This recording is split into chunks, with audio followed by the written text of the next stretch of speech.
You imagine that your thoughts are yours, that they arise in some intimate furnace of will, decision, and self-awareness.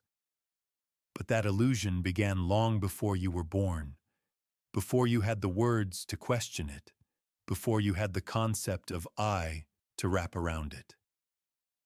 What you call thinking is not a private act. It's an echo chamber of inherited noise, reflexes forged in evolutionary panic, social mimicry, and biochemical twitch. You're not the author of your thoughts. You're not even their witness. You are their product.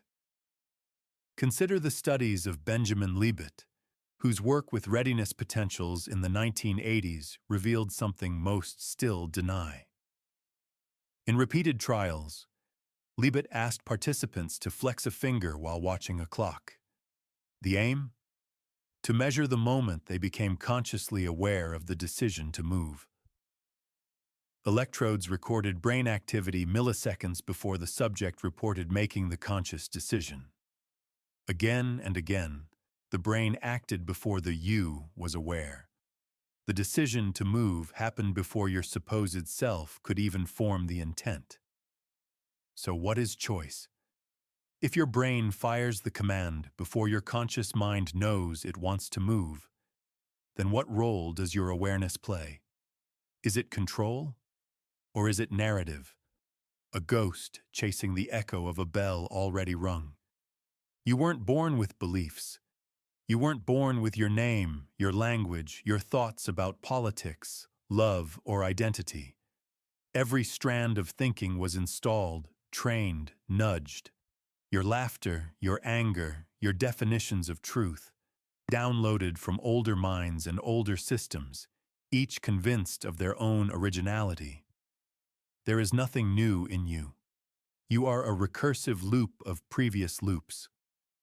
In 1977, psychologist Julian Jaynes posited that consciousness itself is a late evolutionary development, one that didn't even exist in humans as recently as a few thousand years ago.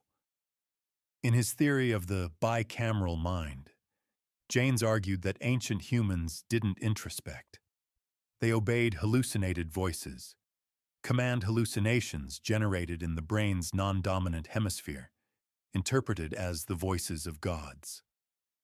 What we now experience as thoughts were once perceived as divine instructions. Self-awareness didn't emerge, it was constructed. Even now you hear your own voice in your head and mistake it for self. You believe it belongs to you. But that voice was trained by parents, television, culture, pain, its tone, cadence, values, all mimicry. And deeper still, even your internal monologue is filtered through linguistic structures that shaped your reality long before you had a chance to resist. Linguist Benjamin Lee Horff demonstrated how language constrains perception. The Hopi people, for example, do not structure time in the same way English speakers do. They don't segment past, present, and future in the linear syntax you do.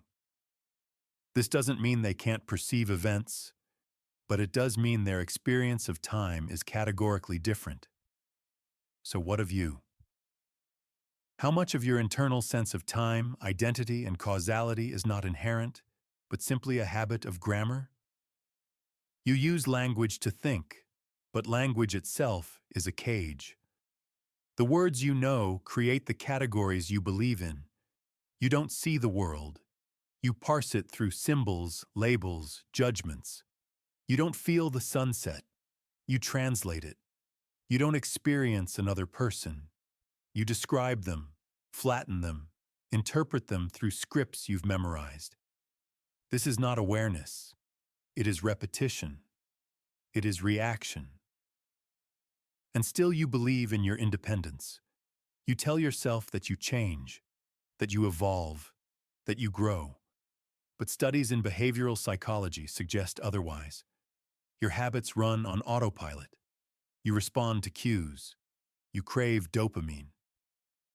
In B.F. Skinner's box, even pigeons learn to press levers for rewards. Are you different? Or are you simply a more complicated mechanism, fed more sophisticated reinforcements? You think memory is your anchor, proof that you exist. But memory lies. In countless experiments, Elizabeth Loftus has shown how false memories can be implanted with simple suggestion.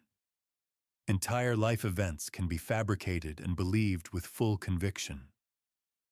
Your past is not a recording. It is a story, constantly rewritten to justify the present. Every time you remember something, you're not retrieving the original. You're retrieving the last version you remembered and editing it again. Even your emotional truths are scripted. Love follows formula. Heartbreak follows genre. Grief performs its ceremony in familiar stages. Nothing is raw. Everything rehearsed. You felt the most profound pain in your life through borrowed words, borrowed gestures, borrowed meanings. Can you even name one original emotion you've had that wasn't first modeled to you by someone else? So what's left? If your thoughts are echoes, your choices are post hoc rationalizations, your emotions are choreography, and your memories are fiction, what are you? Just a mirror facing a mirror. A feedback loop convinced it has a center, a noise pretending it is the signal. What would you be without language, memory, or thought?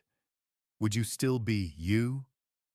Or something you wouldn't recognize as human at all? You imagine time as a line, forward, steady, measurable. A path you walk from birth to death, past to present to future. But this illusion of direction is not yours. It's borrowed, and it's wrong. Time does not flow. You do. And you don't even know in which direction. Physicist Julian Barber proposed that time doesn't exist. Not really. Not fundamentally. The universe, he argues, is a series of nows, snapshots of complete configurations. There is no river, only photographs. Each frame exists eternally, and what you feel as movement is your consciousness skipping between them, like a needle on a record pretending it's a journey. Then there's the block universe theory in relativity. Every moment, past, present, future, coexists. They are not unfolding, they are stacked, fixed, immutable. The death of your father, the first time you lied, the last breath you will take. They are already there, like chapters in a book you haven't read yet. Your belief in free will, a coping mechanism, a biological side effect of having a brain that cannot perceive 4 dimensions. You only experience now because you are trapped in a cross-section of a dimension you cannot navigate. Like a 2-dimensional creature tracing its finger along the surface of a cube, unaware of the depth it will never reach. But even now is suspect. Einstein himself wrote to the widow of a friend. For us believing physicists, the distinction between past, present, and future is only a stubbornly persistent illusion. When one of the most brilliant minds in history tells you that everything you understand about time is an illusion, and you still look at a ticking clock and trust it, you must ask, what is clinging to the lie? Your brain, maybe. It doesn't measure time objectively. It stretches, compresses, skips. Time flies when you're terrified, crawls when you're trapped. Under anesthesia, hours vanish. In dreams, seconds feel like days. Time is not the frame. It is the content. Your perception of it defines what it is to you. In 2005, researchers at MIT showed that the brain delays your conscious awareness by hundreds of milliseconds while it processes input. Then it backdates your perception to make it feel immediate. In essence, you are always living in the past, but your brain lies and pretends it's now. What else does it lie about? Your memories of time are warped by emotion. The terror of a moment can freeze it, The monotony of routine erases it. You don't remember time. You remember feelings arranged vaguely into stories. That's why the summers of your childhood feel longer.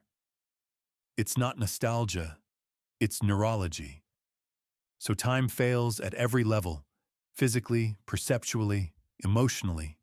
And yet, you trust it to carry you forward. You think you are aging in one direction. But entropy, not time, is the ruler of decay.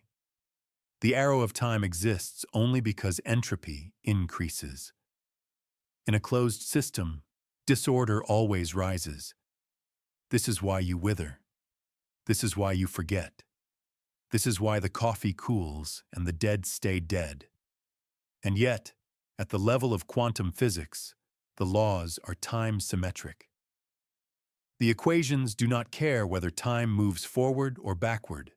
Time reversal is mathematically allowed. The only thing stopping the universe from running in reverse is improbability. So what if your death already happened? What if this life you feel is the improbable echo of entropy winding backwards? What if your memories are just noise assembled into coherence by a panicked brain grasping at pattern? You want time to mean something because it gives your suffering a narrative arc. You want to believe that pain leads to growth, that heartbreak leads to wisdom, that effort leads to reward. But time is not your therapist. It does not heal. It only erodes. Even your deepest beliefs, karma, redemption, progress, depend on a timeline. Break that line, and they crumble. Break that line, and your whole idea of morality becomes unmoored.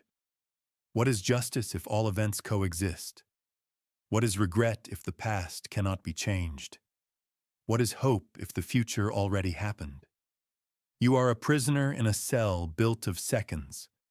The key is the realization that there is no key. There is no door. There is only the illusion that you're moving. And if time is not moving, then what is? You believe in the sanctity of the witness, that to observe something is to bring it into focus, to confirm it, to draw reality into the light of perception. But you are wrong. You are not witnessing the universe. You are collapsing it. In 1701, Thomas Young performed the double-slit experiment, firing light through two slits to reveal an interference pattern, evidence that light behaves as a wave. But when detectors were added to see which slit the photon passed through, the pattern vanished. Light behaved like a particle. Merely observing it changed the outcome. Let that sink in. When you look, reality changes, not in some poetic, metaphorical way. In the literal, brutal terms of quantum mechanics, observation forces collapse. The wave of infinite possibility snaps into a single point. A choice, made not by will, but by looking. And it's not limited to photons. Electrons do it. Molecules do it. Even large atoms, when placed under enough scrutiny, flicker between being everything and being something. Observation is violence. You do not perceive the world. You force it to exist. So what are you seeing right now? This room, this screen, these words, or only the collapsed version of what could have been? And who are you to think the collapse is real? You mistake what is rendered for what is true. You confuse measurement with meaning. In quantum theory, the observer effect is not some mystical idea. It's built into the math. The Heisenberg uncertainty principle tells you that you cannot know both the position and momentum of a particle. The more precisely you know one, the less precisely you can know the other. You can never fully observe the thing. You always destroy half of it to see the rest. And you think this doesn't apply to you, to your mind, to your relationships? Every time you try to understand someone, you reduce them. You pin them to their last known action. You freeze them in language, strip them of mystery. You say, I know who they are. But what you mean is, I've killed all the other versions of them so I can live with just one. You do this to yourself, too. Every identity you hold, man, woman, artist, failure, survivor, is an act of collapse. You take the wave of your complexity and demand it become a label. You erase your own possibility so you can appear coherent. You are not a person. You are an algorithm of exclusions. And what does this make of truth? If the act of knowing alters the known, then truth becomes a moving target. Or worse, it becomes a fiction created by consensus, a mass hallucination born of simultaneous collapse. We agree on what we see because we destroy the rest together. In the Wigner's friend paradox, one observer measures a quantum state inside a sealed lab. To her, the wave function collapses. To someone outside the lab, it remains in superposition. Two observers, two realities. Both valid, both mutually exclusive. So which is true? The answer is neither, or both, or neither again. Truth fractures under scrutiny. Now imagine the implications. If your observation defines reality, then whose reality is this when you're asleep? When you're dead? When you forget? Does the universe blink out, waiting for the next eye to open? Or is this all just theater? Props falling into place as the audience shuffles in. Even your consciousness, this sacred I am you hold so dearly, is observer-dependent. Split brain studies show that when the brain's hemispheres are severed, two separate streams of consciousness emerge. Each half believes it is the whole. Each interprets reality differently. So which you is true? The left, the right, the one that speaks, or the one that watches? When you observe yourself, who is doing the looking? The mystics say you are the sky watching the clouds. The scientists say you are the pattern that interprets signals. The truth is simpler. You are a recursive glitch, a program watching itself watch itself watch itself. There is no origin, no stable self, only collapse, masquerading as awareness. And what does that make of your life? If every thought is a wave collapsing into a particle, every choice a narrowing of infinite paths, every perception a mutilation of possibility, then what are you leaving unseen? You carry yourself like a continuity, as if there is a single you walking through time, making decisions, collecting memories. But this is delusion. There is no thread. There is no core. What you call I is a story told after the fact, assembled from fragments that never belonged to each other. In 1978, psychologist Ulrich Neisser conducted a study on memory using the Challenger disaster. He asked students to record how they heard about it the day after it happened. 3 years later, he asked them again. Over 40% of the memories were significantly different. Many were entirely fabricated. Yet the students were confident, some even offended, when confronted with their original accounts. They weren't lying. They just rewrote themselves. Your identity is no different. You don't remember who you were. You recreate it based on the person you need to believe you are now. Split-brain experiments prove that consciousness isn't even unified. When the corpus callosum is severed, the two hemispheres act independently. One hand buttons a shirt, the other unbuttons it. One hemisphere sees an image and reacts. The other invents an explanation for why it reacted, completely unaware of the real cause. The interpreter inside you is not truthful. It is a compulsive narrator, desperate to maintain the illusion of agency. And it gets worse. Even when intact, your brain is a machine of denial. You rationalize every impulse after it arises. You feel first, decide first, then explain. The explanation is retroactive. You were never in control. This is the illusion of introspection, that you can look inward and discover something real. But what you find when you turn inward is not self. It's residue, echoes, scripts, conditioned reflexes, cultural implants, trauma masks. You aren't discovering yourself. You're watching the shadows of your programming flicker on the cave wall. The Buddhist concept of anatta, non-self, states that the self is not a permanent, unchanging entity, but a collection of ever-shifting aggregates: body, feelings, perceptions, mental formations, and consciousness. None of these are stable. None are you. Strip each away, and what remains? Not essence, only silence. Your thoughts are not yours. Your desires were marketed to you. Your fears were taught. Your moral compass is a fragile calibration of social compliance and reward avoidance. You hate what you've been conditioned to hate. You love what was made safe to love. Strip that away too, and what are you? You are the tension between what happened to you and the excuses you made for it.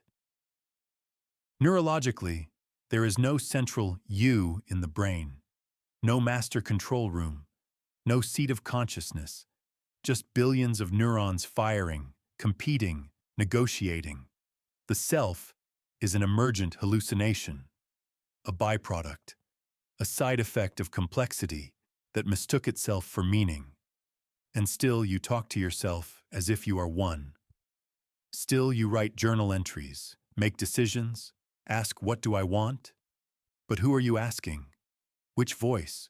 Which fragment? You are not a soul. You are a parliament of ghosts. And the vote is rigged. Consider Derek Parfit's thought experiment. Imagine you step into a teleporter. It scans your body, destroys it, and reconstructs you atom by atom on Mars.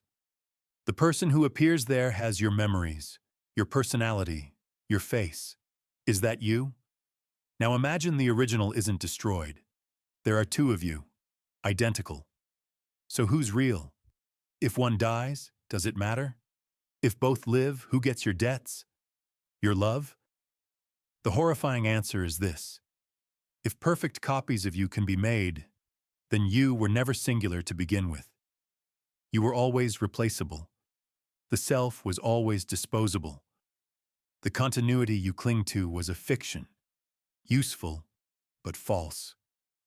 And yet, you still act like you exist. You still say I, but that word means nothing. It's a placeholder for a function, not a thing. It's not identity, it's convenience. You could die tonight and the world would go on. Your body would rot, your thoughts would fade, your name would blur into the noise. The hole you leave behind wouldn't be shaped like you. It would just be empty, quickly filled, quickly forgotten. And so what is this thing you've been protecting all your life? This me you fought to define, to defend, to express? Just an interface. A mask worn by a system too terrified to admit it doesn't exist. If you stopped believing in yourself, what would break first? Your life, or the illusion that it ever belonged to you? You trust your memories because you have nothing else. They are the proof that you were here, that you felt something, that something mattered. But memories are not relics.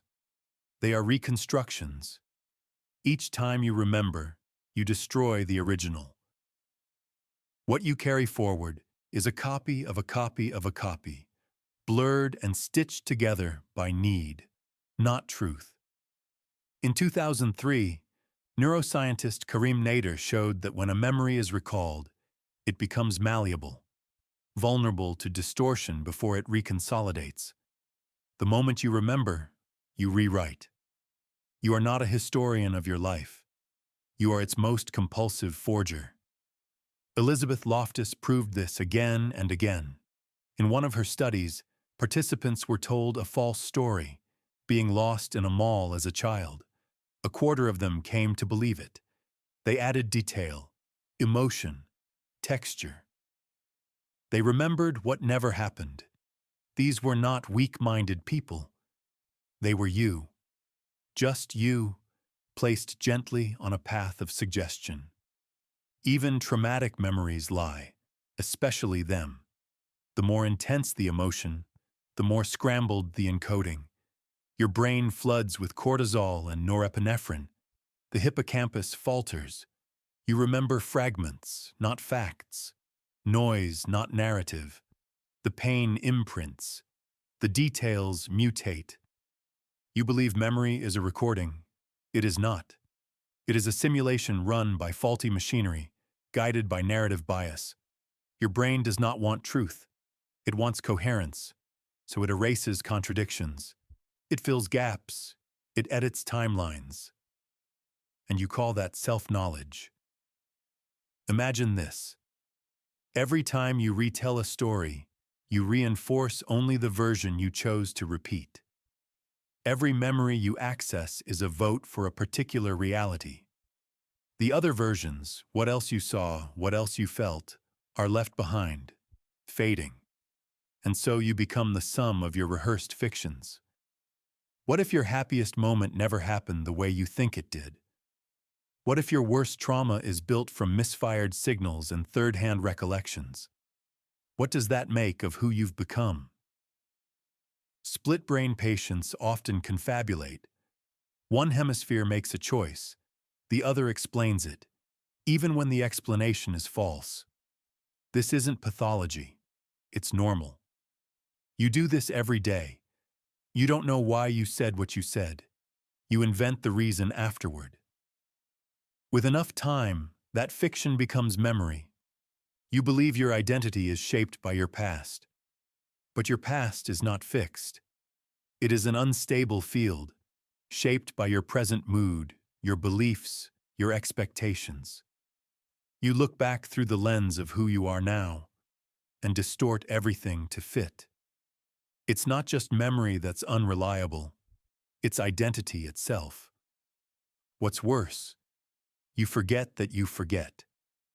The illusion of total recall is persistent, and when confronted with discrepancies, you double down.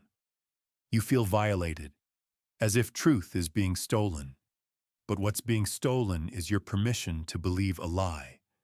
Consider the Mandela effect. Thousands of people remembering the same incorrect detail. Berenstain Bears, spelled as Berenstein, or Nelson Mandela dying in prison. These are not glitches in reality. They are echoes of collective misremembering. But when many forget the same thing, it feels like a hidden truth, like evidence of another timeline. And in a way, it is. A timeline of the mind, diverging and branching, unmoored from anything real. And so you ask, what can you trust? Photographs? They are moments robbed of context, symbols that trigger false memories. Videos, carefully framed, manipulated, staged. Diaries, written by a different you, one who edited for shame, for pride, for audience. You don't even remember why you wrote most of what you did. You look at your past and feel distance, not because of time, but because you are not that person. You never were. So what does it mean to reflect? When you meditate, when you introspect, when you peel back the layers, what do you find? Echoes, interpretations, flawed reconstructions. Your most sacred memories are dust held together by desire. You have mourned things that never happened, loved people you misremembered, hated ghosts that never wronged you. And in doing so, you have shaped a life built on imagined pain and counterfeit joy. So tell me, if you lost all your memories tonight, if you woke up clean, blank, and free, would you become more real? Or would you simply start lying all over again? The floor beneath your feet doesn't exist until you look down. The sky, that vast blanket of meaning, vanishes when you close your eyes. And yet you believe the world persists, faithfully spinning when you aren't watching. You believe in an objective reality, not because you've confirmed it, but because the alternative terrifies you. But what if nothing exists until it is observed? Quantum mechanics does not ask for your comfort. It demands your surrender. In the infamous double-slit experiment, particles behave like waves until you measure them. When unobserved, they exist in a blur of possibilities, a superposition. But when observed, they collapse into a single outcome. The act of observation changes reality. The universe waits for your gaze to decide what is real. This is not metaphor. This is physics. And if the most fundamental building blocks of matter behave this way, what does that say about the world constructed from them? The observer effect, the idea that measurement alters the measured, ripples outward, infecting not just subatomic particles, but the very notion of certainty. You cannot touch reality without reshaping it. Your senses are not windows. They are sculpting tools. You do not see the world as it is. You collapse it into being. And yet you trust your perception, as if eyes were neutral, as if language did not carve the infinite into digestible lies. But perception is interpretation. Sight is not truth. It is filtered light, pre-processed, color-corrected, categorized, and guessed. Your brain fills in blind spots. It invents motion where there is none. It adds detail you never saw. And then it tells you this illusion is real. How can you claim there is a world outside when every encounter with it is shaped by what's inside? In 1935, Schrödinger gave us his cat, a creature both dead and alive until the box is opened. It's a joke, but not really. It mocks your assumptions. You think the universe runs like a machine, clicking forward in time. But inside that box, there is no fact, only potential, only uncollapsed waveforms. The truth exists only when revealed. Until then, reality waits in purgatory, and so do you. You are the cat, boxed in by limits you can't see. Your life unfolds as if decisions matter, but every choice remains a probability field until you act. Once chosen, a single version survives. The rest, the versions where you walked away, where you said yes, where you didn't exist at all, are erased. You don't live in reality. You live in the version of it you happen to have seen. What does it mean for something to exist if it cannot be experienced? The philosopher George Berkeley proposed that to be is to be perceived, esse est percipi, that unobserved objects are nothing until they are witnessed. Most dismiss him. They cling to materialism. But quantum mechanics suggests he was right all along. Without observation, matter does not settle. The world remains uncertain. And so we must ask, what is the world when no one is looking? Does your bedroom exist while you sleep? Do the mountains persist beyond the horizon? You assume yes because the alternative feels solipsistic, but your assumptions are not evidence. The continuity of the world is not something you can prove. You believe it as a matter of faith, a convenience. Let's take it further. Imagine a universe where all consciousness ceases. No humans, no animals, no AI, nothing to perceive, no gaze to collapse the waveforms. In this void, does anything exist in a meaningful sense? Or does the universe become a pure, unobserved potential, nothing more than an undecided equation? The unsettling truth is this: the world might not be out there at all. It might be co-created every instant by perception itself. The cosmos may not be the container of your experience, but its echo. Everywhere you look, you find contingency, fragility. In 2022, physicists explored the Wigner's friend thought experiment, a paradox that suggests different observers can experience contradictory realities, and both can be correct. There is no singular, consistent truth. The universe does not agree with itself, and neither do you. You have never seen the world. You've seen a hallucination shaped by evolution to keep you alive, not to show you what is, but what is useful. Your eyes aren't made for truth. They are made for survival. The world you know is an adaptive interface, an illusion designed to trick you into thinking there's something solid underneath. There may be no underneath. The self constructs the world just as the world constructs the self. The line between observer and observed is a fiction. You stare at the stars and call it awe, but the stars do not exist to you as stars. They exist as brain signals. You have never touched a star. You have only touched your perception of it. And what happens when you close your eyes? The world vanishes, not just visually, but entirely. What is not in awareness is not in existence. The phone in another room, the person in another country, the earth spinning in the void. You assume they persist, but you cannot prove it. Not without opening the box.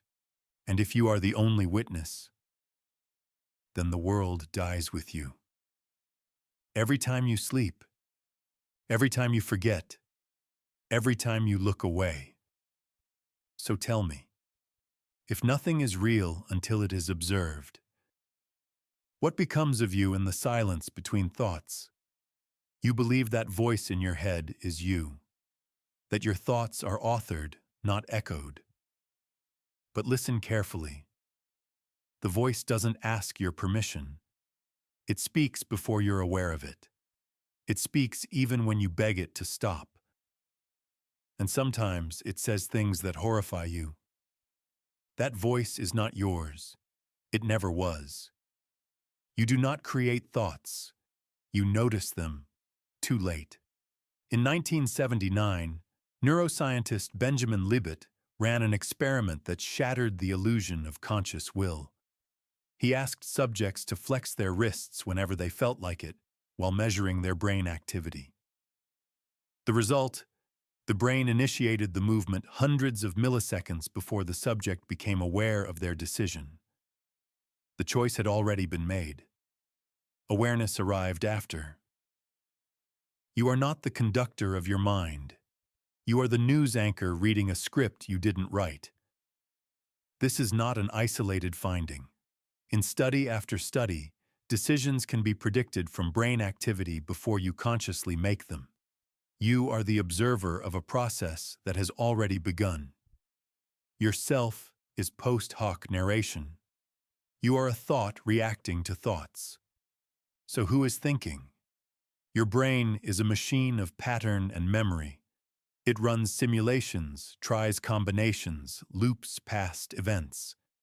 These fragments collide and converge into what you call a thought. But you are not behind the wheel. You are the passenger watching headlights blur through the window and convincing yourself you know the destination. You might feel ownership over your mind, but where do your thoughts come from? Did you summon your last anxiety, your last desire, your last intrusive image of violence or sex or death? They arrived, uninvited, and you took the blame. You are not the thinker. You are the justification engine. When something terrible rises in your mind, rage, lust, resentment, you scramble to explain. That's not me. But it was. Or perhaps more truthfully, it was not you, because you are only the one noticing it a moment too late. There is no command center in your skull. Split brain experiments revealed this clearly. Sever the connection between the hemispheres, and you get two minds in one body, each capable of action, memory, interpretation. One hand buttons a shirt, the other unbuttons it. One eye reads a word, the other draws a picture. And when the left hemisphere is asked to explain the right's behavior, it invents reasons, fluidly, confidently, falsely. That's what your mind does every day. It invents meaning for things it doesn't control. Thoughts appear. You attach identity. But thoughts are not personal. They are not yours. They are artifacts of a system operating beneath awareness. Electrical impulses shaped by childhood, trauma, hormones, gut bacteria, cultural noise, and chance. If you had been born to different parents, in a different language, with different neurochemistry, every thought you've ever had would be different. You would not believe what you believe. You would not be who you think you are. So who exactly is thinking? You are a mouthpiece, a mask worn by thought itself. But thought is not loyal. It shifts shape. It contradicts itself. You think one thing in the morning, another at night. You change your mind. You lie to yourself. And still you call this chaos a self. Try this. Sit in silence and wait for your next thought. Do not chase it. Do not resist it. Just wait. You'll notice something strange. The thought comes, but it is not yours. It arises, then another, then another. They drift like clouds across the sky. And still, you claim ownership. Why? Because the alternative is unbearable. If you are not the thinker, then you are not the controller. If you are not the controller, then you are not responsible. And if you are not responsible, what then is left of the self? You want to be the author, but you're just the narrator. This is not philosophy. This is neuroscience, cognitive science, Buddhism, and radical psychology converging on the same brutal truth. The self as thinker is an illusion, a necessary lie. The brain constructs a narrative self-model, what cognitive scientist Thomas Metzinger calls the transparent self-model. It feels real because it has to. The organism needs a central narrator to survive, to plan, to avoid harm. But the narrator is not real. It is a process, a recursive loop of stories told to no one. Even free will collapses here. You cannot will your next thought into existence. You cannot stop yourself from thinking. Try. You will fail. Because you are not the source. Your preferences, your beliefs, your feelings, none of them were chosen. You did not choose your genes. You did not choose your childhood. You did not choose the first idea that shaped your identity. And yet you cling to them as if they are yours. But if everything that defines you was given, or forced, or random, then what are you?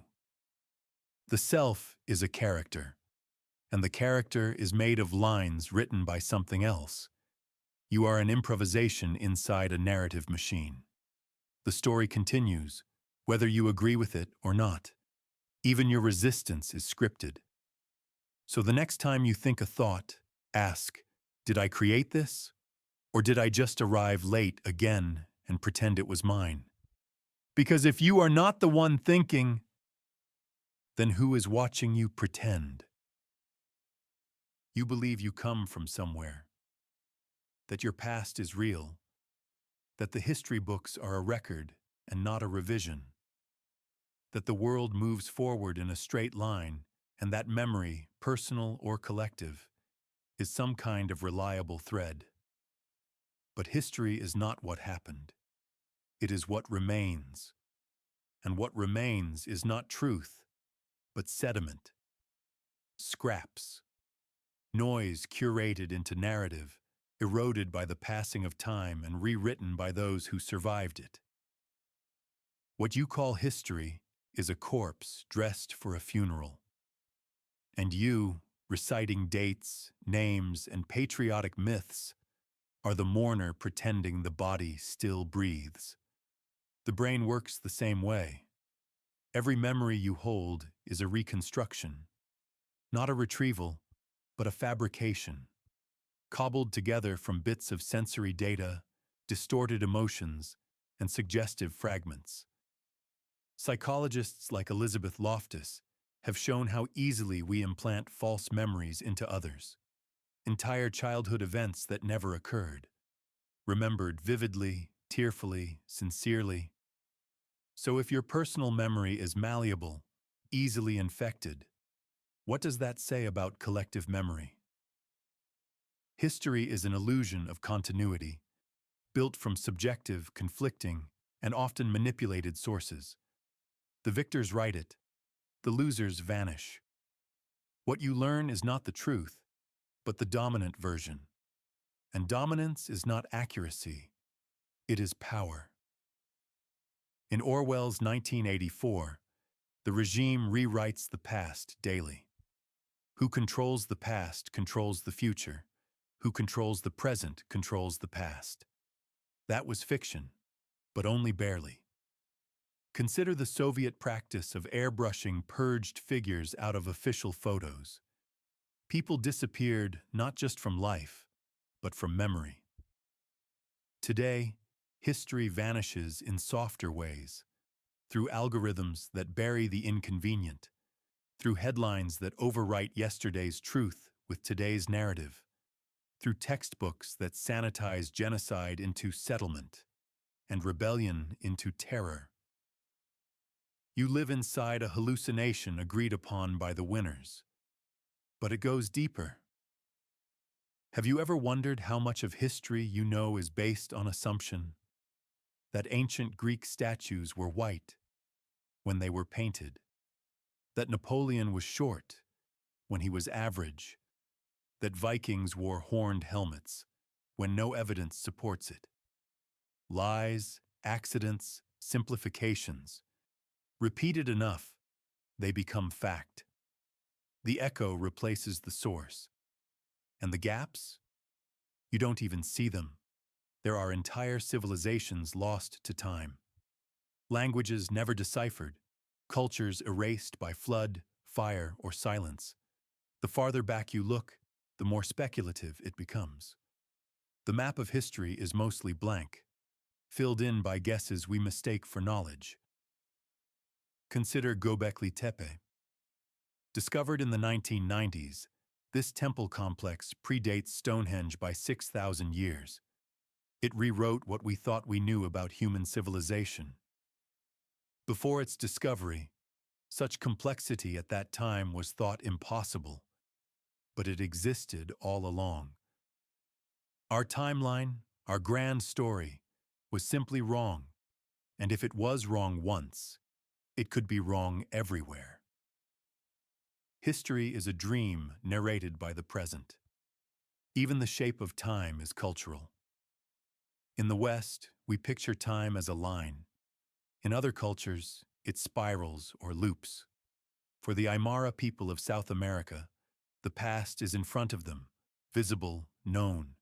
The future is behind, unseen, unknowable. Their grammar reflects this inversion. And who's to say they are wrong? Time does not care how you imagine it. And neither does history. Let's make this personal. Your own memories of childhood, the events that shaped you, are stitched together from snapshots and stories told by others. Your first day of school, that injury, that fight. You remember them, but mostly because you've retold them enough times that the story hardened. You don't remember what happened. You remember your last memory of it, and each time you recall a memory, you change it. Your brain is not an archive, it's an editor. Every act of remembering is an act of rewriting. What you call the past is only the present version of a story you keep telling yourself. Now multiply that by billions. Now ask again, what is history? And if your memories can lie, what else have you believed too easily? Did the moon landing happen the way you think? Did 9/11? Did any war, any revolution, any regime change? Every event, no matter how recent, fractures into conflicting accounts. Eyewitnesses disagree. Footage is cut and repackaged. Documents are altered, and the noise overwhelms the truth. Eventually, truth becomes indistinguishable from narrative. The event collapses into myth, and myth is more powerful because it cannot be challenged. You are a believer in stories told by others. You cannot help it. Your mind craves coherence. It hates contradiction, so it ignores it, dismisses evidence that doesn't fit. This is called cognitive dissonance. It protects your sanity by blinding you. And history thrives in the gaps it creates. The Holocaust deniers, the flat earthers, the conspiracists, they are not anomalies. They are symptoms of the same illness. The idea that truth can be known at all, that facts are stable, that the past is settled. But it never is. It changes when documents surface, when whistleblowers speak, when the powerful die and secrets leak. What was once truth becomes propaganda. What was once conspiracy becomes fact. The borders shift. There is no final version of history, only revisions. Even this moment will be revised, misremembered, fractured, or lost. And maybe that's why we cling so tightly to it, to textbooks, to documentaries, to monuments. We know deep down that we're trying to anchor ourselves in a sea of forgetting. We build museums and write biographies to pretend we're not adrift. But we are, and the ocean doesn't care what we name it. So next time you speak of history, your own or the world's, remember this. You are not recalling what happened. You are collapsing what is left into a shape you can hold, and it will slip again, and again, and again. So tell me, if memory is illusion and history is erasure, what part of you still dares to call itself real? You're awake right now, aware, thinking, feeling the weight of these words in your mind. But are you? Or is this awareness just the final illusion, the last trick of a brain that evolved to simulate a self? You call it consciousness. You believe it makes you real. But if you dissect it, if you stop blinking and actually look at it, you'll see that it is nothing more than a flickering mirror, something that reflects but has no substance. It is not light. It is the illusion of seeing. Let's begin at the edge of sleep, that place where thoughts unravel, where awareness dissolves, and dreams flood in. You've been there. That strange moment when the body jerks awake as if falling, when the mind begins a story you didn't write. Were you conscious then? Now recall anesthesia, not sleep but the void, not a dreamless rest but erasure. One moment you're in the room, the next you're gone. And when you return, time has vanished. No thoughts, no watching, no awareness. You did not go somewhere. You ceased. Where did you go? You say, I was unconscious. But what is that except the admission that you were never the awareness to begin with? Neuroscience has no clear answer for what consciousness is. There is no single place in the brain where it resides. The binding problem remains unsolved. How separate neural processes create a unified experience. You have a sense of self, a stream of thought, an inner world. But these are not located in any single part of you. split the brain, and you get two streams of consciousness. Damage the temporal lobe, and God appears. Take psychedelic drugs, and the self dissolves. Consciousness shifts, changes, melts. Which version is you? And how many selves have you already been? You think you're consistent, that your inner experience has continuity. But consider this. Your brain replaces most of its cells every few years. Your memories are rewritten. Your preferences evolve. The you of 10 years ago is a stranger wearing your face. If consciousness was a stable identity, where did those former selves go? Every morning when you wake, you reconstruct yourself. You remember your name, your purpose, your past. Without these, there is no you. And when memory fails through trauma, dementia, stroke, so does identity.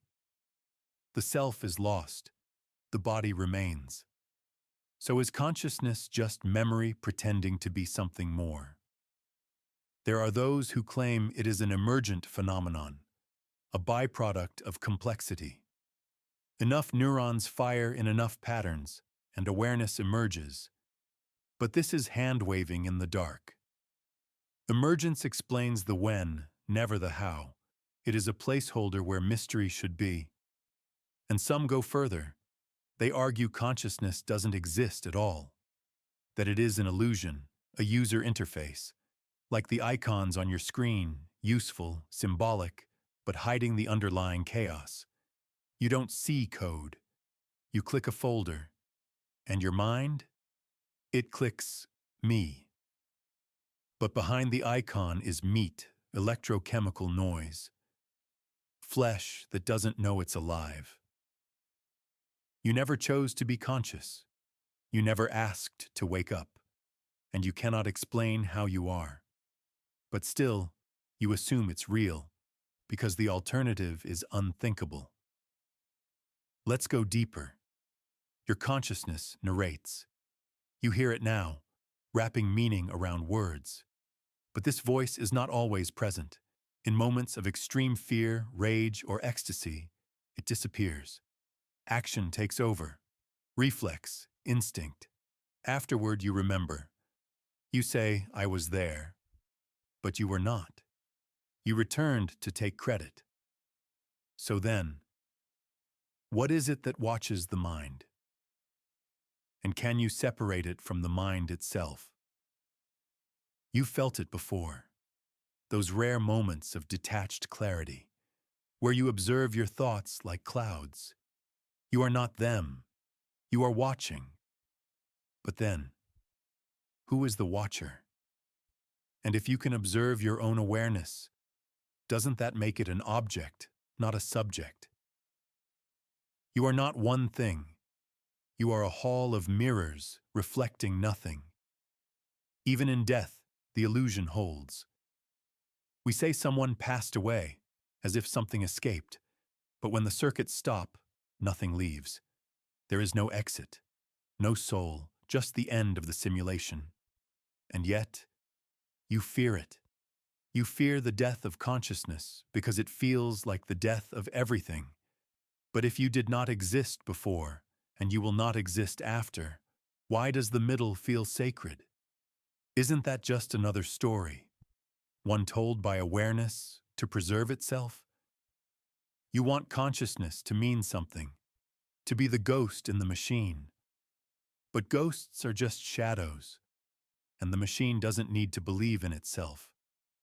Your awareness is an echo of experience, a lag, a processing artifact. It's not the source. It's the result. And when you go to sleep tonight, and your thoughts begin to scatter, remember, you were never really here. Only the story was. So now ask yourself, if consciousness is the last lie, what wakes up tomorrow pretending to be you? You think in language. You listen to the voice in your mind, and it sounds like you. Familiar. Private. But that voice isn't you. It was built, taught, inherited. and it's been lying to you your entire life. When you hear it narrate, explaining your feelings, planning your future, commenting on your failures, it feels like you are speaking. But you didn't choose your language. You didn't design your inner vocabulary. You didn't handcraft the metaphors that now define your reality. They were given to you, imposed, shaped by culture, by education, by trauma, and now they speak you. Take a child raised without language. They don't think in words, they don't argue with themselves, they don't doubt or narrate or ruminate. That voice you call self is a linguistic parasite, a tool that turned into a tyrant. The linguist Benjamin Lee Whorf proposed that language doesn't just describe reality, it determines it. If your language has no word for something, you literally cannot think it. The Hopi people have no tense system like English. Past, present, and future blur. In their world, time isn't linear. It flows differently. Your thoughts are confined by your grammar. So what happens when your internal narrator uses a vocabulary you didn't choose? It names your fears, it shames your impulses, it predicts your failure before you even begin. And you believe it, because it sounds like you. But it isn't.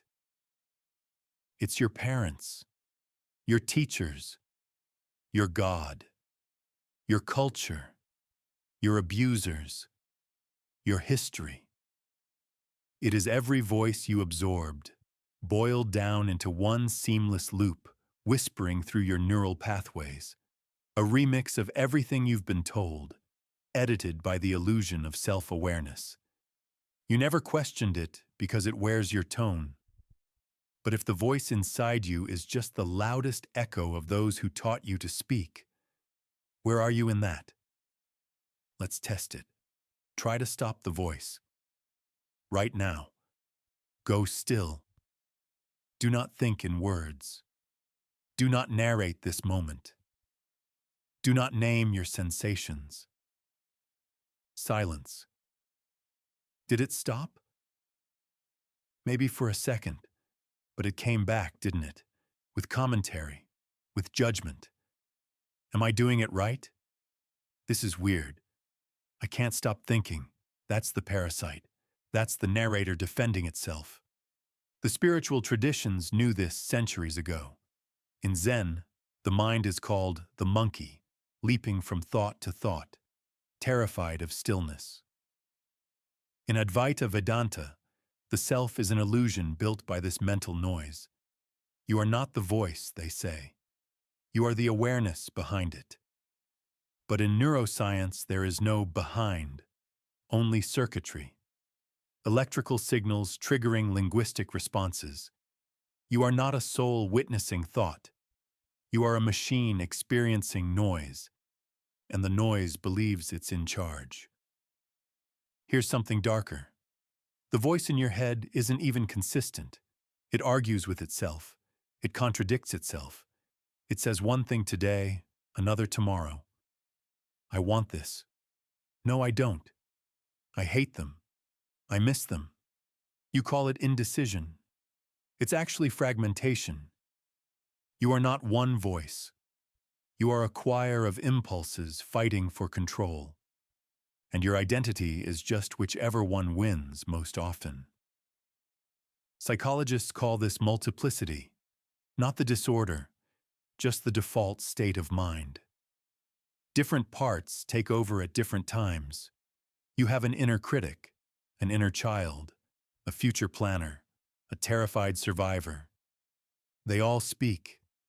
They all think they are you. And you, poor observer, are stuck listening. But if the voice in your head is unstable, contradictory, and implanted, what gives it authority?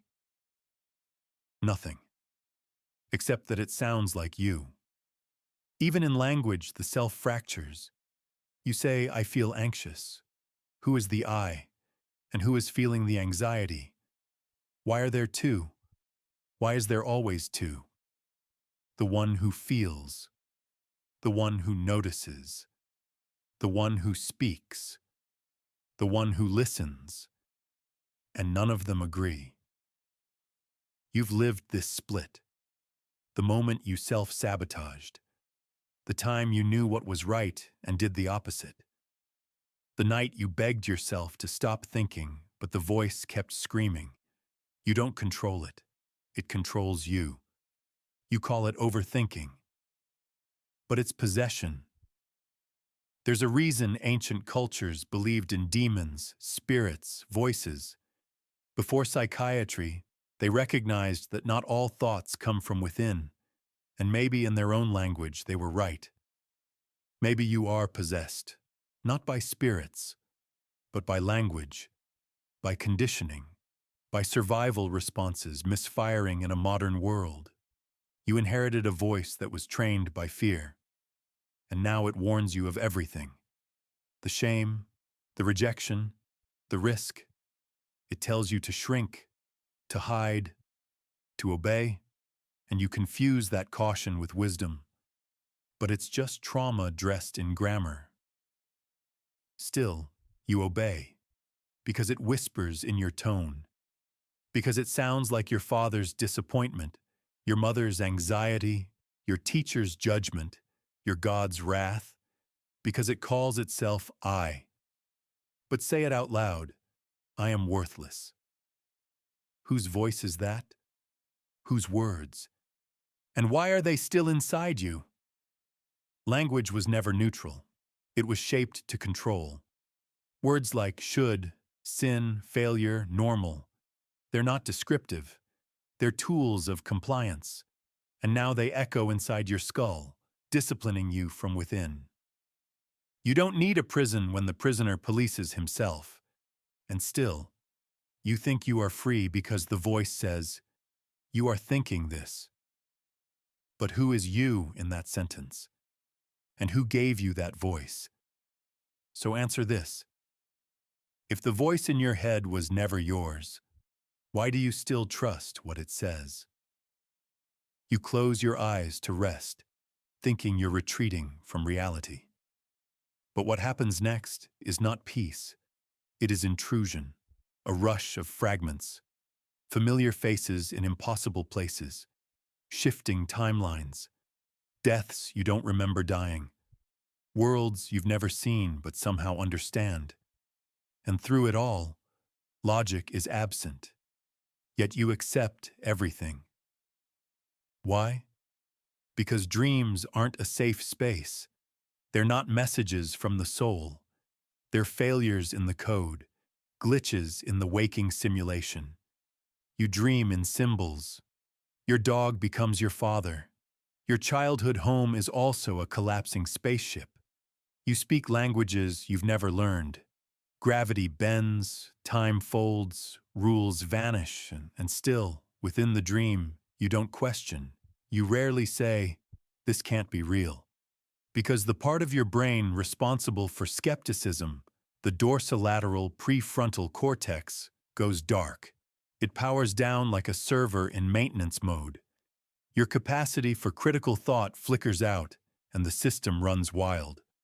Why would evolution design that? Why does your mind simulate absurd realities when you're most vulnerable? What does it gain by showing you deaths that haven't happened, people who don't exist, landscapes that defy physics? If dreams are for memory consolidation, as science claims, why do they feel so haunted?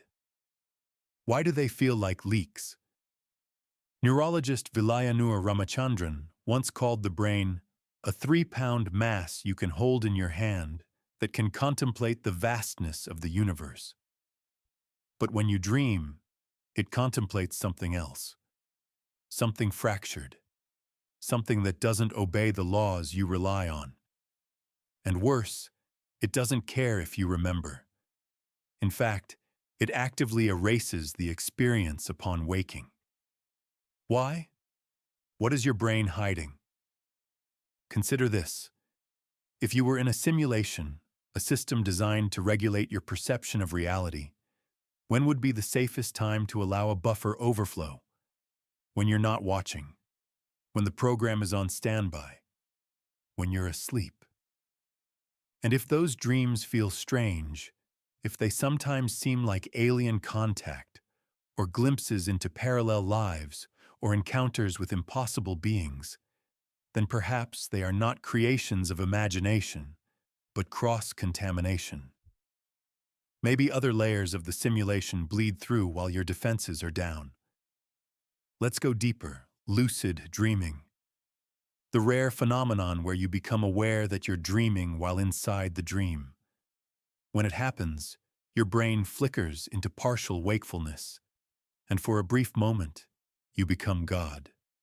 You control gravity, you fly, you change the narrative, you alter physics with intention alone, and yet, it always collapses. The system doesn't let you stay lucid for long. You wake up, or you forget, or the dream turns against you. As if the simulation has protocols, as if it rejects awareness. Why is that? Why does your mind resist conscious control when dreaming? Why does it destabilize when you try to stay lucid? Because the program wasn't built for awareness. It was built for containment. Every night, you go under. Every night, you die a little. You wake with fragments, a desert made of teeth, a woman with no face, an elevator that descends forever. You laugh it off. Just a dream. But somewhere, beneath the laughter, a question itches. What if that dream was the real place, and this is the lie? Descartes wondered this too. He asked, "How do I know I'm not dreaming right now?" He found no satisfactory answer, only doubt. So he concluded, "I think, therefore I am." But thinking doesn't prove wakefulness. You think in dreams. You solve problems. You feel shame. You cry. You invent gods. And you don't know you're dreaming. Maybe now is no different. After all, there are people who never wake again. They lie in comas for decades, and their minds continue, building worlds no one else can see. They don't know they're trapped. They simply dream. What separates you from them? Is it only that someone told you this world is real? Is that the only proof you have? You've seen how time warps in dreams. An entire lifetime lived in 10 minutes. People have awakened crying from the deaths of children they never had, with grief that feels ancient, with guilt they can't explain. If emotion is real and time is elastic, what defines reality? You don't need VR goggles or brain chips to enter a simulated world. You already do it, every night. And yet you call the dream unreal because it doesn't last. But neither does this life. And you remember just as little of either. Maybe the only real difference is consistency. But what if that's the point? What if dreams serve to destabilize your confidence in the simulation? A built-in glitch to remind you, faintly, that not everything here is stable, that you should be questioning. And you don't. You shrug them off. That was weird. You laugh. You forget. You surrender to waking life as if it were the one true world. But what if waking life is just the longest dream? One you can't lucidly control. One designed to feel unbreakable. One that hides its code better.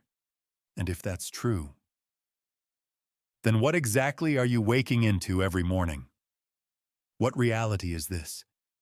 If dreams are just the mistakes you're not supposed to remember. You've stood before a mirror 1,000 times.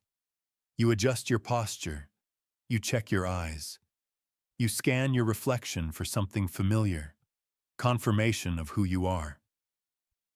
But here's the truth you've never let sink in. That reflection, has never seen you.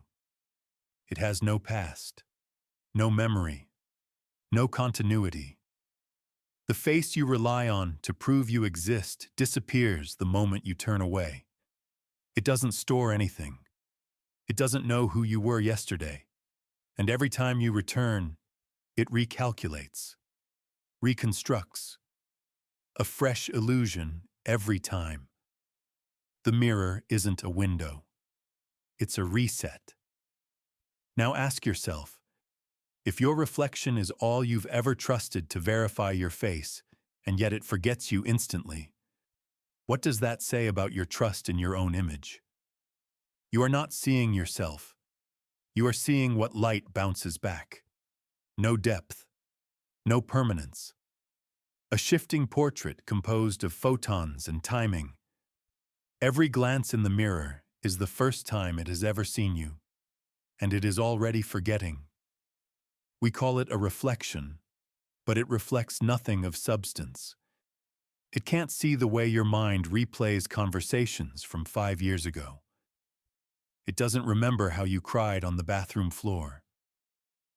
It didn't witness the first moment you realized you hated who you'd become.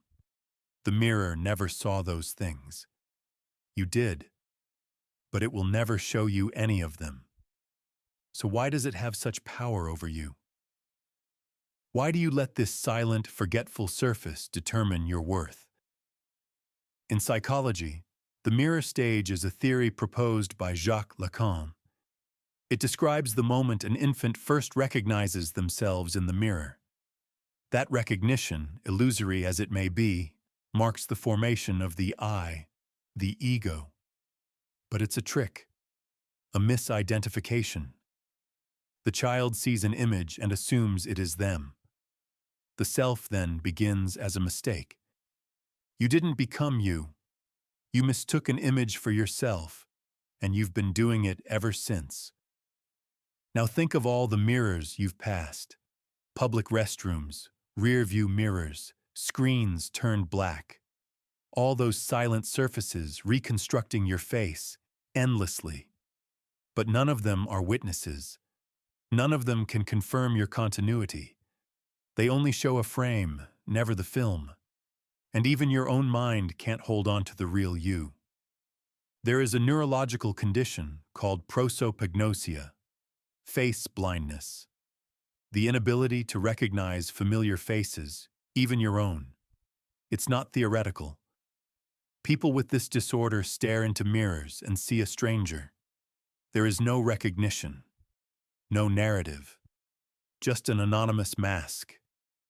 Now ask yourself, is their perception broken, or is yours just more elaborate? Your brain is constantly updating your mental image of yourself. If you lost weight, grew older, changed your hair, it adjusts. But those are surface traits. Beneath it, there's no core, only layers of description. You have never seen your own eyes the way others have. You've never heard your voice the way it truly sounds.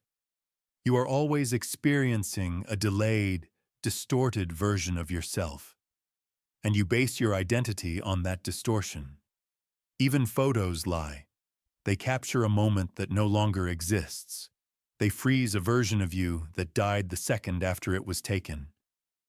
You scroll through old pictures and say, "That was me." But that person no longer exists. Their cells, their thoughts, their fears, all gone.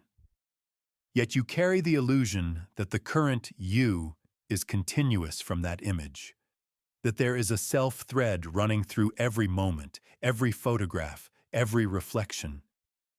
But string those images together, and what do you have? A flipbook, a slideshow, a series of masks. Not a self, just a performance. Even biologically, this illusion collapses. Your skin replaces itself roughly every month. Your bones regenerate. Your brain rewires itself constantly. You're a ship rebuilt plank by plank, and you call it the same vessel. But if the mirror has no memory, and your body no permanence, then what is it you keep trying to find in your own reflection? A ghost, a narrative, a lie stitched together from impermanent parts. And what's worse, your reflection never corrects you. It agrees with your delusions. It mimics your facial expressions. It nods with your pain. It plays along. It's your most obedient audience and your most convincing hallucination. If someone else stood behind you in the mirror, silent, unmoving, mirroring your every twitch perfectly, you'd scream. You'd call it a demon, a glitch, a horror. But that's what your reflection is. An entity that mimics you with absolute fidelity, without a soul, without a past, without a voice of its own. You've mistaken mimicry for identity. And still, every morning, you face that stranger and say, "That's me." But who decided that? You or the mirror? And if neither has a memory, then who is remembering you? Right now, the cells in your body are dying, thousands per second. Skin flakes off invisibly. Blood cells rupture and are replaced. Neurons flicker and vanish. And still, you go on. You pretend continuity. You call it you. But the universe doesn't. The laws of thermodynamics don't make exceptions for personality. The second law ensures that entropy, disorder, only increases. Nothing is remembered, nothing is retained. Things fall apart, and you are not immune. Every footprint you leave on the world erodes before it can harden. You walk through life assuming the ground remembers, but it doesn't. You cry in your room, and the walls do not echo back the grief. You laugh, and the sound dies the moment it touches air. You think people remember you, but even that is chemical, not permanent. Studies in memory show how unreliable human recollection is. The act of remembering changes the memory itself. Every time someone thinks of you, they rewrite you. Bit by bit, you become someone else in their mind. Not because they choose to, but because brains are built to edit, to overwrite, to compress. So whatever you they hold on to is no longer you. It's a sculpture slowly melted by time and retold from faulty notes. And if no one remembers you exactly, then have you ever really been seen?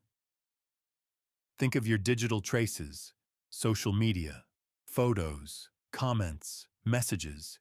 You think of them as your legacy, but they are static ghosts, frozen in outdated fonts. Algorithms forget you quickly. Platforms vanish. Tech obsolesces. Even the servers holding your data will one day fail. Nothing you've written is eternal.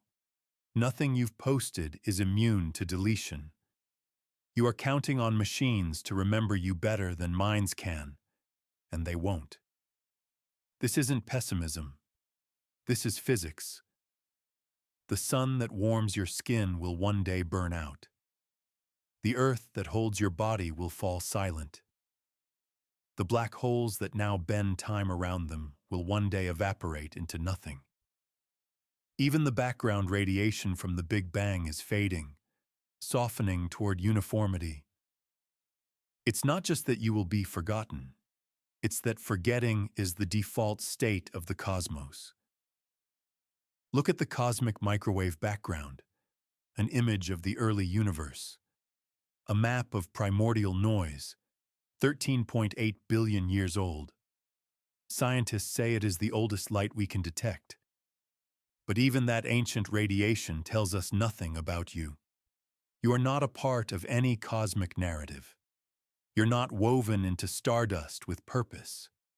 The stars didn't see you born. The galaxies didn't mark the hour.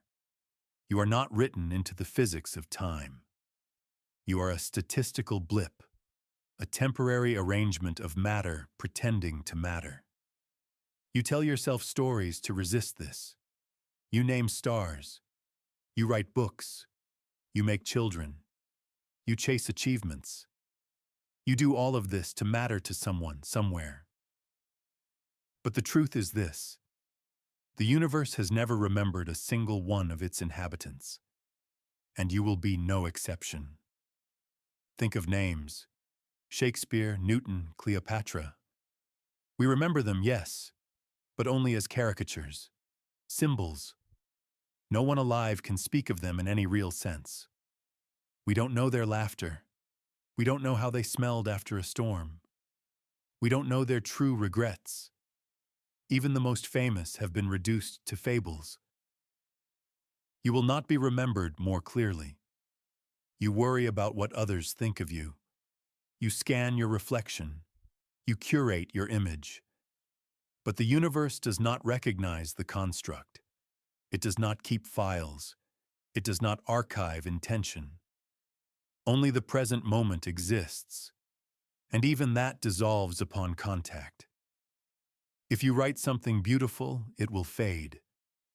If you love someone with every ounce of your being, it will be forgotten. If you hate, if you scream, if you vanish, none of it survives in any stable form.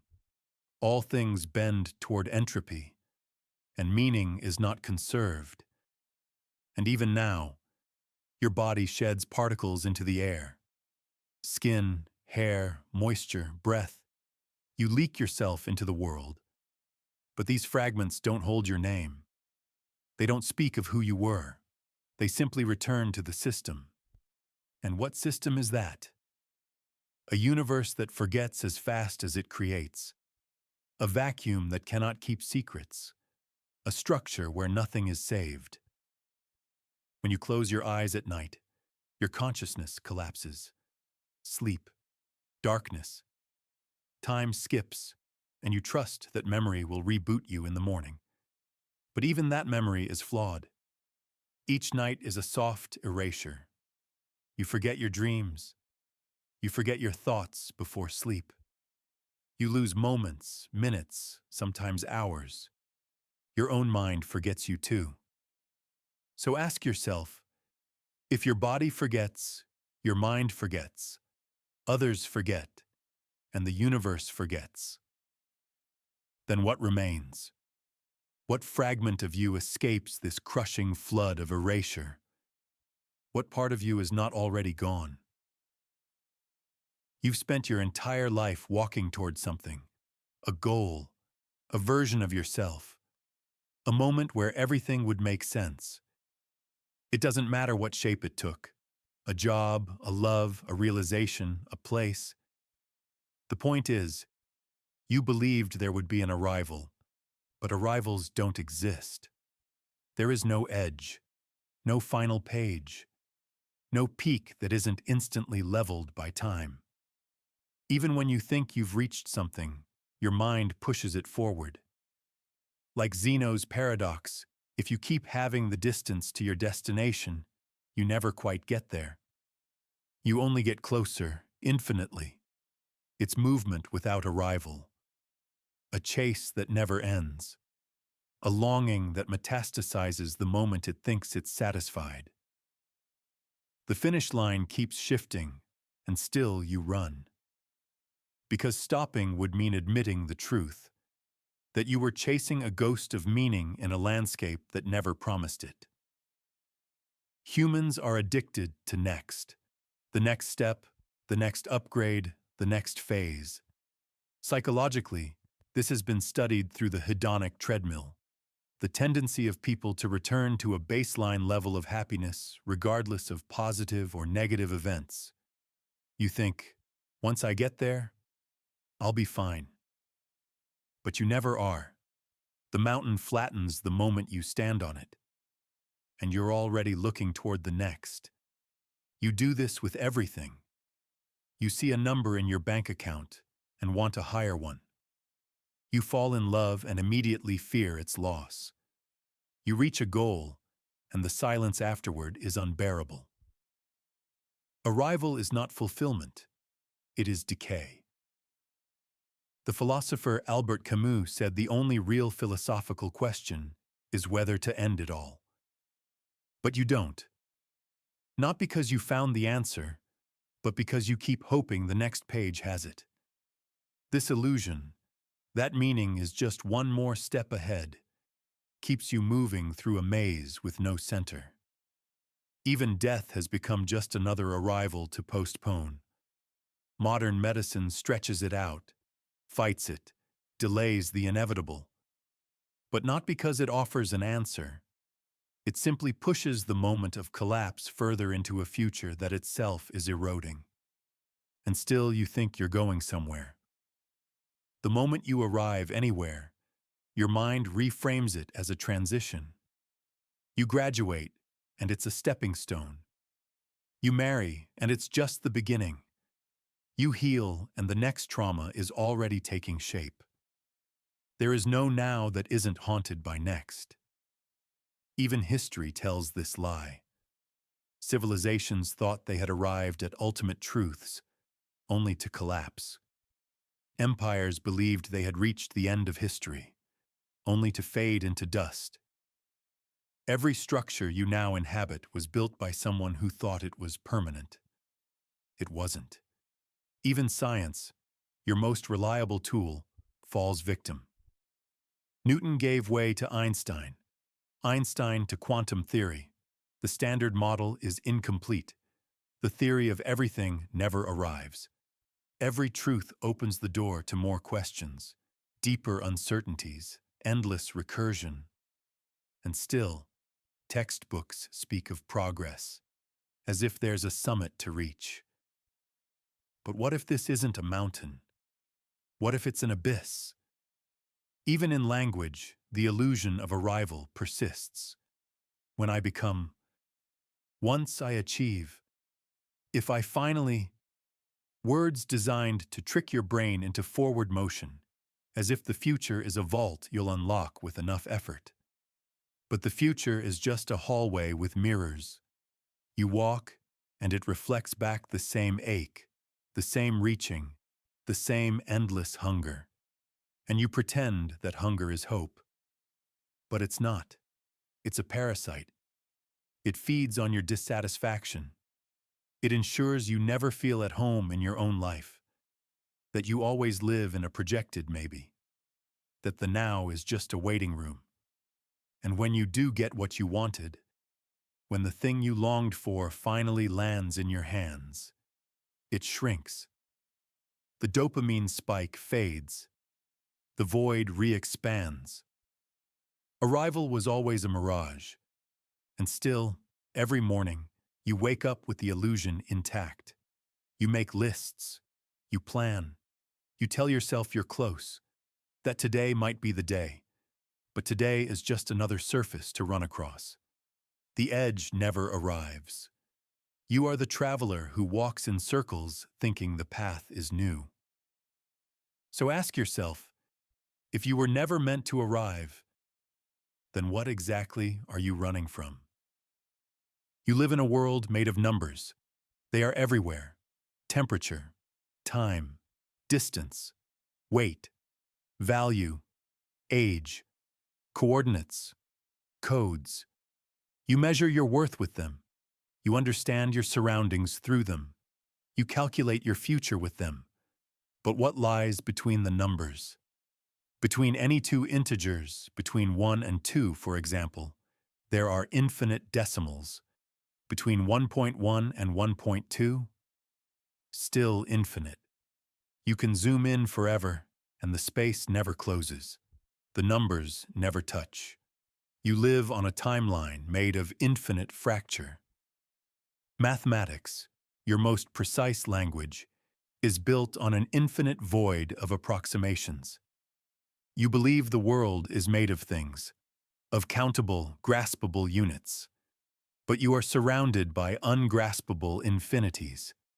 You walk across floors that are never truly flat, made up of atoms you can never count, each composed of particles you can't truly define.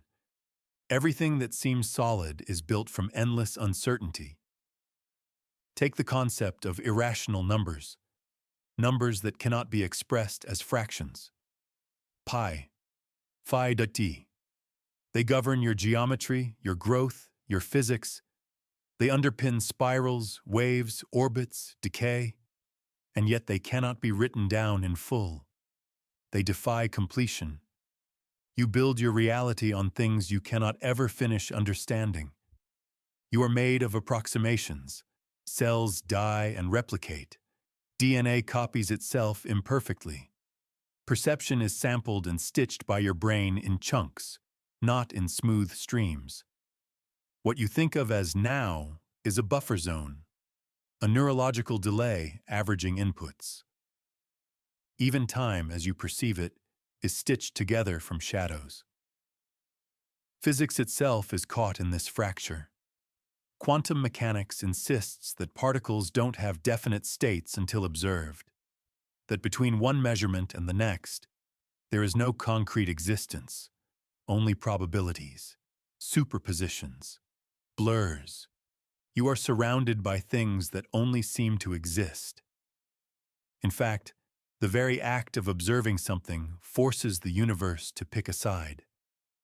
The double-slit experiment shows us that particles act like waves when unobserved, but behave like particles when you measure them.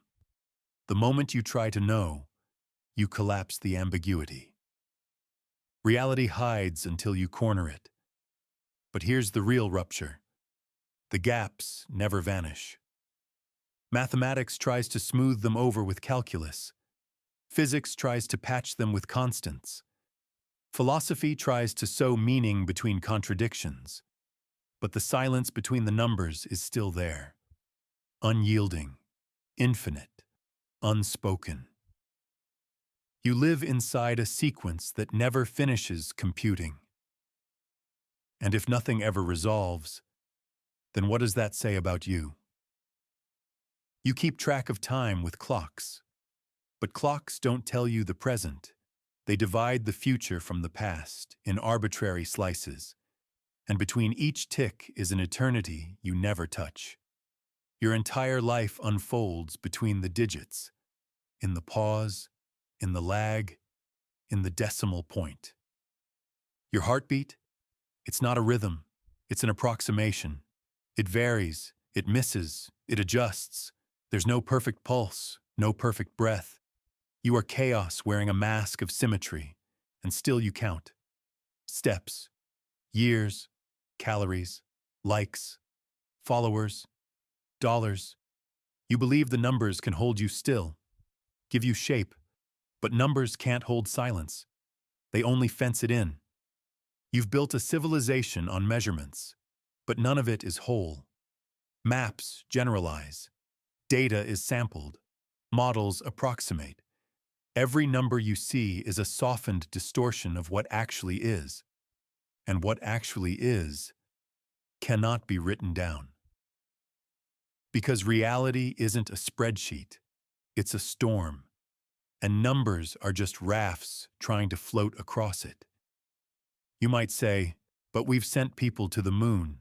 We've calculated gravitational waves. We've split atoms. Yes. And all of it was done with tools that admit their own incompleteness. Gödel's incompleteness theorems proved that any system rich enough to do arithmetic will contain truths it cannot prove. There will always be unanswerable questions, undecidable statements, holes in the system. Even logic betrays you. So what does this mean for you? You have always tried to solve your life, to balance it like an equation, to figure things out, to align the columns, to track progress. But you are standing on a number line that is broken, infinite, and missing its origin. You are not a solution. You are an unsolvable, and the silence between the numbers grows louder the longer you stare. So ask yourself, if you can never reach the end of the decimal, then what exactly do you think you're measuring? They say nature seeks balance, that all things strive for symmetry, day and night, life and death, expansion and collapse. But what if symmetry itself is the disease? What if the universe is not harmonious? but haunted by its own compulsion to mirror itself over and over until even insanity becomes its own echo. Your mind doesn't want peace, it wants pattern. And pattern doesn't care whether it's beautiful or horrific, only that it repeats. Every symmetry is a cage. Look around you, left and right, forward and back. We have carved the world into mirrored opposites because it makes us feel safe. Binary comforts the brain, good and evil, up and down, male and female, sanity and madness. But the line between them is a smear, not a wall. Each contains the other, breeding it in secret. Madness doesn't arrive as chaos. It arrives disguised as balance. The more you cling to symmetry, internal, external, social, cognitive, the more brittle your mind becomes when the mirror finally shatters. Because it will. It always does. Nature is full of symmetries that exist only until they don't. Perfect faces age. Balanced ecosystems collapse. Neat equations encounter irrational numbers. And then the horror begins. Not because the symmetry broke, but because you needed it not to. Let's turn inward. In your brain, there are two hemispheres. Not one mind, but two halves constantly negotiating their distorted version of reality. They talk to each other through the corpus callosum, like rival dictators with a hotline. You think you are one self, but what you call you is a peace treaty. And sometimes the war resumes. Split-brain patients prove this. Sever the bridge, and the two hemispheres drift apart, each with its own preferences, memories, even beliefs. One hand buttons the shirt, the other unbuttons it. One writes, "I believe in God." The other writes, "I do not." Who then is you? You are the illusion created by symmetrical communication. When that symmetry is broken, you divide, cleanly, instantly, without warning. But here's the deeper fracture. Even in unity, your brain lies to itself to preserve symmetry. Cognitive dissonance is not the exception, it's the engine. Your brain cannot tolerate asymmetry between what it believes and what it perceives, so it edits one or the other. It fabricates memory. It rationalizes contradiction. It invents meaning where there is none, purely to maintain the illusion of balance. Symmetry is not truth. It is anesthesia. Now think about society. Justice is symmetry. Revenge is symmetry. Law is symmetry. The eye for an eye that leaves us all blind. Every ideology builds a mirror and then forces you to stare into it until you believe that the reflection is real. Even love is symmetry. We want to be mirrored, seen, reflected, completed. But in doing so, we become bound to the distortion of someone else's eyes. You begin to crave only what confirms you. Desire becomes recursive. Affection becomes algorithmic. And slowly, symmetry becomes madness. Not chaos, not delusion, but a compulsive looping of mirrored behaviors, thoughts, and expectations until your sense of reality is reduced to an unbreakable pattern. This is the definition of psychological decay. Not randomness, but unyielding repetition. Obsessive-compulsive disorder. Addiction. Trauma loops. Depersonalization. These are not explosions of the mind. They are spirals of symmetry. The same thought, again. The same action, again. The same pain, again, even when you know it's destroying you. Even when you know it's not real. Why? Because symmetry feels safe. Because imbalance feels like death. And so we cling to mirrored cages, our routines, our roles, our reflections, our false binaries. But every mirror is a slow-breeding madness. every symmetry a ritual of decay. Let's go deeper. Physics once believed in perfect symmetry, matter and antimatter, for every particle an equal and opposite particle. But that isn't what we found. There's a flaw, an asymmetry that birthed our universe. If perfect symmetry had held, there would be nothing. No stars, no atoms, no you, no thought. Just the sterile cancellation of everything. Your existence is the result of a cosmic mistake. We are not the children of symmetry. We are its abortion. Still, we keep looking for balance. We keep forcing equations to close, forcing identities to stabilize, forcing stories to end neatly. But nothing in this universe supports such faith.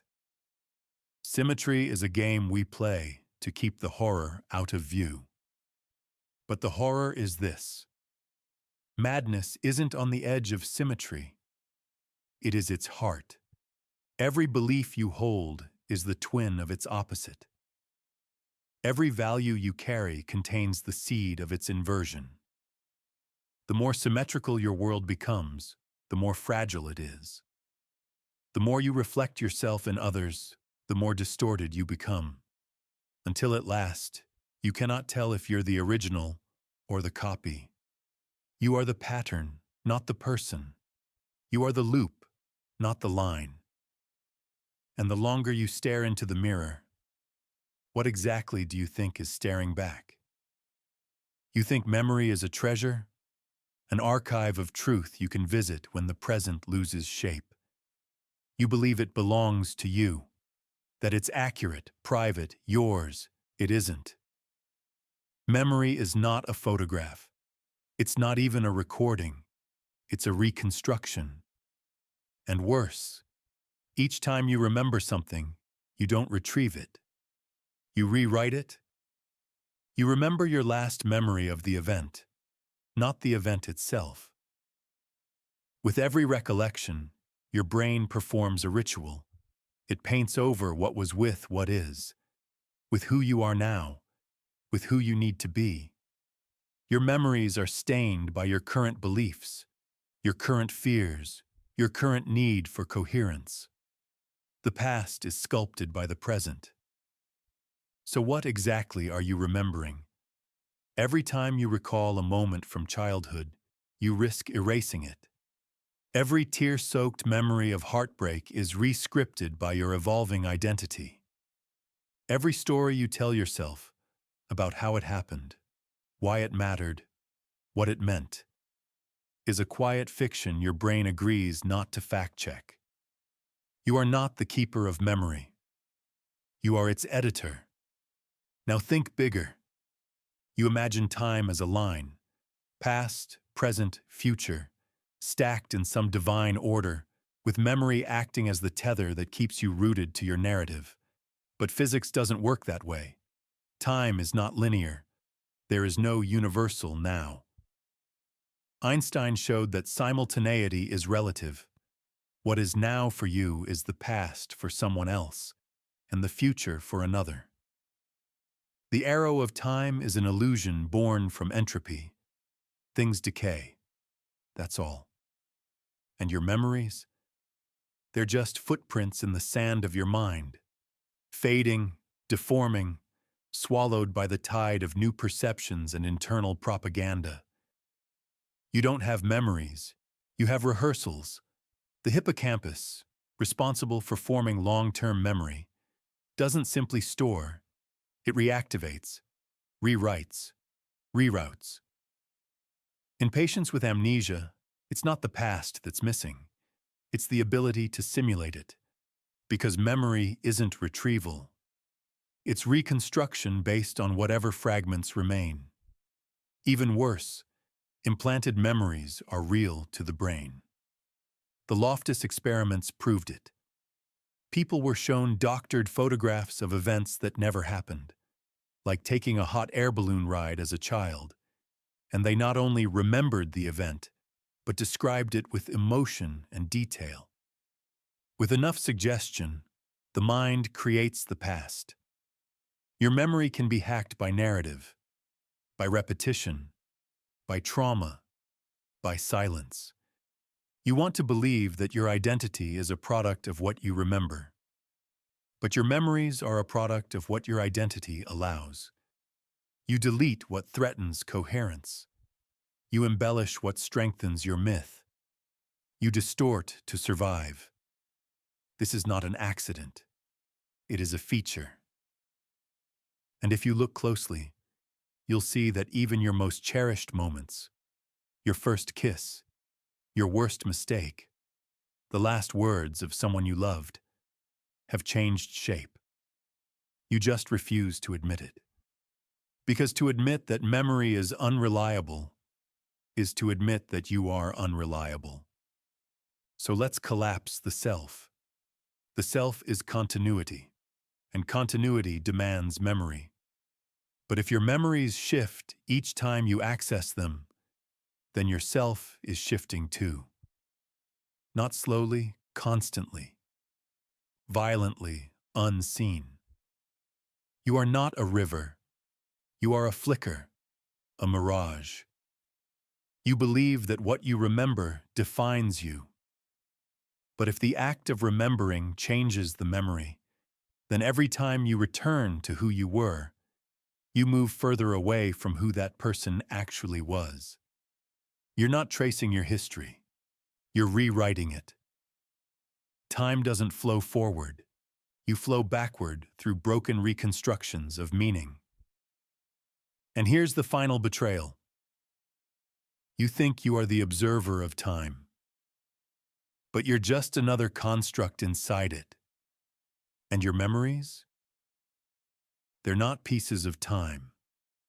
They're time remembering itself through the glitch of human cognition. You never owned them. You never preserved anything. You are not the historian of your life. You are the unreliable narrator of a story you can't stop rewriting. And if memory is time remembering itself, what happens when time forgets? Infinity is not beautiful. It's not poetic or sublime or awe-inspiring. Infinity is hostile. It mocks measurement, destroys meaning, laughs in the face of human comprehension. And you, fragile, finite, terminal, you were never built to touch it, let alone understand it. But you tried. You gave it names: infinity, eternity, God, the universe, consciousness. You anthropomorphized infinity, dressed it in symbols, wrapped it in metaphors. You tried to domesticate the boundless. But infinity is not a concept. It's a fracture. And every time you approach it, it tears your logic in half. In mathematics, infinity doesn't belong to the real world. It lives in the margins, an idea, not a number. You can divide a number forever. You can count endlessly, but you will never arrive at infinity. Because infinity is not a place. It's the absence of arrival. But here's the trick. Even when you acknowledge that, you still believe in it. You still live as if there's more time, more chances, more understanding waiting beyond the horizon. You sleep with the fantasy of unlimited tomorrows. You endure pain with the hope of infinite growth. You fear death because you imagine the self should continue forever. You crave meaning that stretches beyond your life, but none of it does. You are a creature of limits. Biological expiration, cognitive ceilings, even your language fails at the edge of infinity. What does it mean to never end? What does it mean to exist outside time? These aren't answers. They're malfunctions. And when you stare at the night sky, imagining the cosmos stretching without end, you're not experiencing grandeur. You're experiencing vertigo dressed as wonder. a silent panic beneath the awe, because some part of you knows, if there's no edge, if there's no boundary, then nothing matters. If the universe is infinite, then every version of you already exists, somewhere. One where you lived, one where you died earlier, one where you never existed, one where you're still staring at the stars, hoping they mean something. The many worlds interpretation of quantum mechanics suggests that every decision spawns a new reality. You turned left. Somewhere else you turned right. But if everything happens, then nothing is special. If there are infinite yous, then the one you feel yourself to be, right now, is just one copy in a landfill of selves. You lose uniqueness. You lose authorship. You lose gravity. Even worse, if the universe is truly infinite, it contains infinite exact copies of Earth and of you. The same memories, the same thoughts, the same heartbreak, repeating forever, unaware of each other, screaming into the same abyss. So what's the point of this you? But it doesn't stop at space. Time collapses too. Eternal recurrence, as Nietzsche imagined it, is the idea that if time is infinite and the universe is finite in matter, then every moment must repeat over and over in the exact same order. You are doomed to relive this precise life. Every decision, every mistake, every breath, again, forever. There is no escape from recurrence. There is no novelty in infinity. Only loops. And if you think you'll find safety in death, don't. Because an infinite afterlife is no kinder than an infinite universe. What does it mean to live forever? Where does identity go when it stretches past meaning? Eternity is not peace. It's imprisonment. Heaven is a thought experiment, and hell is just infinity without anesthesia. The truth is brutal. Infinity has no edges, and without edges, there is no shape, and without shape, there is no self. You are a boundary creature. You exist because of limits. Take them away, and your mind collapses. Your logic dies. Your meaning evaporates. Infinity is not your birthright. It's your undoing. The human brain evolved to hunt patterns in the jungle, not to grasp the structure of multiverses. Your neurons are tuned to survival, not transcendence. But you reached anyway. You built telescopes, equations, philosophies, each time brushing against the infinite with trembling hands. And each time, it burned you. Infinity makes your suffering meaningless. It makes your joys disposable. It makes your existence a grain in a desert of identical grains, pointless. And still, you stare into it. You ask, what's beyond the edge? But there is no edge. Only your own panic echoing in all directions.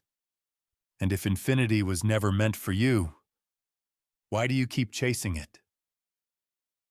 There is no outside of the mind, no balcony from which to observe your own thoughts with clean detachment.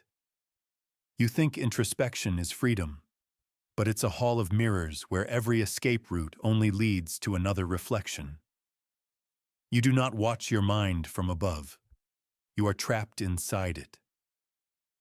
And the deeper you think, the tighter the walls become.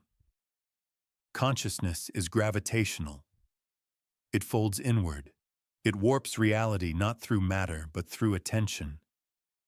The more you try to observe yourself, the more distorted the self becomes. Because the observer is also the distortion. Think about a black hole, an object so dense its gravity bends light, time, and space into itself. Beyond a certain point, the event horizon, not even information escapes. No message, no photon, nothing. That is what your mind is. A psychological singularity. You believe you can analyze your own thoughts objectively, but every attempt to do so is still occurring within the system you're trying to observe. There is no true meta-awareness. There is only recursive self-reference. You thinking about you thinking about you thinking. It never breaks. It only deepens. Douglas Hofstadter called this the strange loop, a system that refers to itself in a tangled hierarchy, where the high-level observer and the low-level mechanism are the same. You think you're stepping back, but you're just descending into another level of the same loop. You aren't becoming enlightened. You're becoming recursive. Let's get clinical. In obsessive-compulsive disorder, patients often know their thoughts are irrational, but they can't stop them. Why? Because the very act of noticing the thought becomes the trigger for the next thought. The loop feeds itself. Metacognition, awareness of thought, becomes a trap, not an escape. This is true of anxiety, of depression, of addiction. Not because your brain is broken, but because it is a self-referencing machine that mistakes introspection for liberation. Even therapy, your great hope for clarity, is often a reenactment of your mental gravity. You talk about your trauma, you analyze it, you discover patterns. But do you dissolve the gravity or just orbit it more eloquently? You keep falling inward, mistaking descent for depth. Now zoom out. In physics, gravity is not a force pulling you towards something. It's a curvature in the fabric of space-time. Things move along these curves naturally, effortlessly, so does the mind. It warps its own conceptual space. It creates contours of belief, trauma, identity, then drags every new thought along those same grooves. You call it a personality. You call it who I am. But it's just your consciousness following the path of least resistance in the space-time of your own broken logic. You don't think freely. You think predictably, as dictated by the warping of your mental mass. You've never had a thought that wasn't bent by the shape of previous ones. Even when you try to be original, your originality is the residue of gravitational forces acting on language, memory, and emotion. And you cling to it, because the idea of weightlessness terrifies you. The idea that your mind might not be solid, that the you inside might be hollow, feels like death. But what if the only way to escape is to embrace that death? The Buddhist concept of anatta, non-self, suggests that the self is an illusion, a construct. But even that is processed within the very mind trying to destroy itself. You don't transcend ego. You just give it a new name. Every time you try to escape the self, you collapse deeper into it. This is why madness so often mimics awakening. The manic, the psychotic, the dissociated, they have broken the mirror. But what have they found beyond it? Not freedom, not truth. Only deeper gravity, where logic folds inward, where thought implodes, where every answer is the trigger for a darker question. Try this. Close your eyes. Think of a question that truly disturbs you. Now try to answer it honestly. Then question that answer. Now question your need to question. Now question the part of you doing the questioning. How far down does it go? Where does it end? It doesn't. It can't. The structure of thought is recursive, self-reflective. The attempt to escape is part of the trap. You don't spiral because you're weak. You spiral because the spiral is built into the architecture of thought. You aren't failing. You're functioning exactly as designed. Your mind isn't malfunctioning. It's orbiting its own center of gravity, and you can no more step outside of it than a photon can escape a black hole. You tell yourself you're getting closer to understanding, but each new realization is just more gravity. You tell yourself you've let go of ego, but who exactly is claiming that? You tell yourself this descent has meaning, but who decided that meaning exists? In the end, you don't reach clarity. You just collapse inward, again and again and again. And if the mind cannot escape its own gravity, how can you ever know if you're free?